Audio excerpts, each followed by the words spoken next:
दोस्तों देखिए, इस ब्लूटूथ ईयरफोन में एक दिक्कत आई हुई है जो मैं आपको चेक करके दिखा रहा हूँ। देखिए, यहाँ से वायर हिलाएंगे तब आवाज़ आएगी।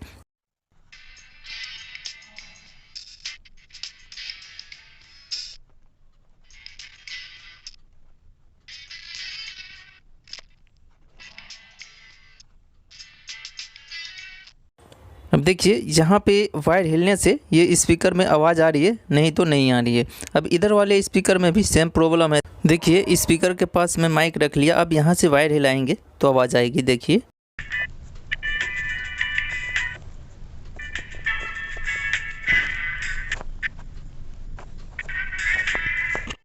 तो देखा आपने, दोनों स्पीकर में सेम प्रॉब्लम है। तो इस प्रॉब्लम को ठीक करना चाहते हैं तो चैनल पे जाएं और ये वीडियो देखें, या तो फिर हमें कमेंट करें तो मैं आप लोग को लिंक दे दूँगा।